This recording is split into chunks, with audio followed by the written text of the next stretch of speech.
हराम चीज़ें कभी दिल को सुकून नहीं देती।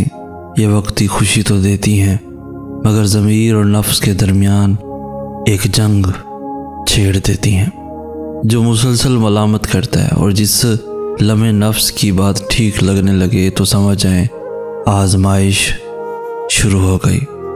ये जो लोग ज़्यादतियाँ करते हैं ना, दिल तोड़ते हैं, दुख देते हैं, उसे सहज हो और अपना मामला उस इंसाफ करने वाले रब पे छोड़ दो। बेशक वो तुम्हारे हर दर्द को अपने अदल से दूर कर देगा।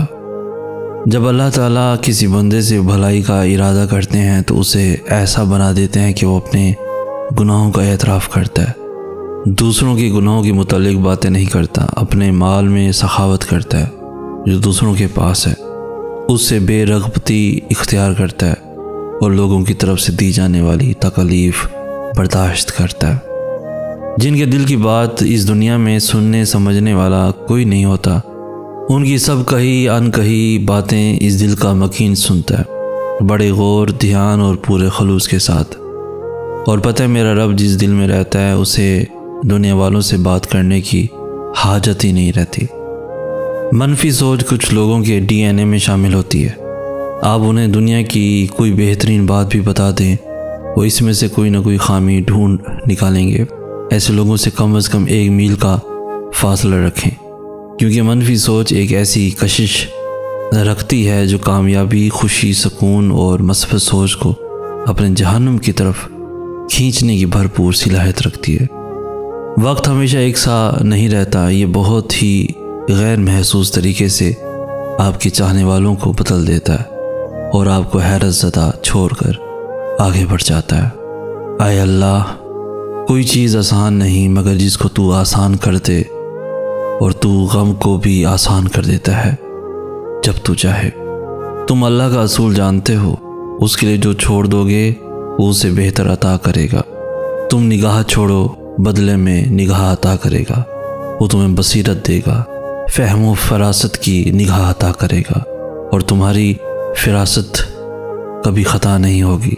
मोमिन इसी निगाह की वजह से एक सुराग से दूसरी बार नहीं डसा जाता।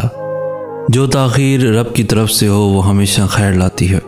हर साबिर के हिस्से में बिशारत आती है और इस बिशारत से ज़रा देर पहले शैतान अंधेरे बढ़ा देता है। ये काम वो हर उस मोमिन के साथ करता है जो अपनी हर आजमाइश में साबिर रहा हो। मौलाए कायनात हज़रत इमाम अली अलैहिस्सलाम फरमाते हैं, नसीब हार जाता है लेकिन दुआ हमेशा जीत जाती है। बस यकीन के साथ अल्लाह से मांगते रहो और अब तुम्हें मायूस कभी नहीं होने देगा इंशाअल्लाह। हम तकलीफ़ के जिस मकाम पर भी हों, हमारे आसपास ज़रूर कुछ ऐसे लोग भी होते हैं जिनके दुख हमसे कहीं ज़्यादा होते हैं। उन्हें देखकर हमें शुक्र की लाठी थाम लेनी चाहिए ताकि ज़िंदगी का रास्ता सहूलत से कट सके और अपने दुख कम लगने लगे। कुरान पाक में अल्लाह ताला फरमाते हैं, और ज़मीन में अकर करना चलो, तुम ना ज़मीन को फाड़ सकते हो ना पहाड़ों की बुलंदी को पहुँच सकते हो।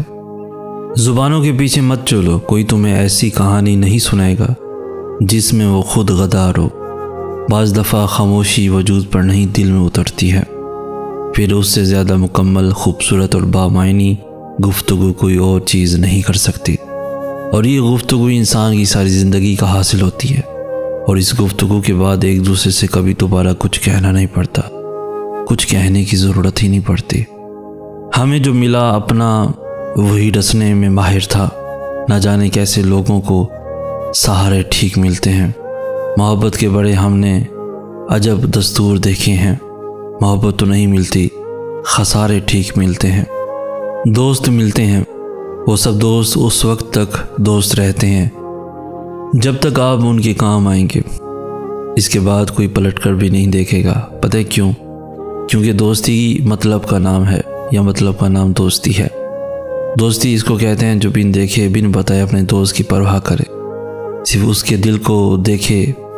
मुझे लगता है कि ऐसे दोस्त दुनिया में बने ही नहीं। अगर बने हैं तो क्यों नहीं मिलते? ऐसे दोस्त सिर्फ और सिर्फ अल्लाह की ज़ात को ही दोस्त बनाओ, वहाँ से आपको धोखा नहीं मिलता, बल्कि वो आपके पास है मगर देखता नहीं।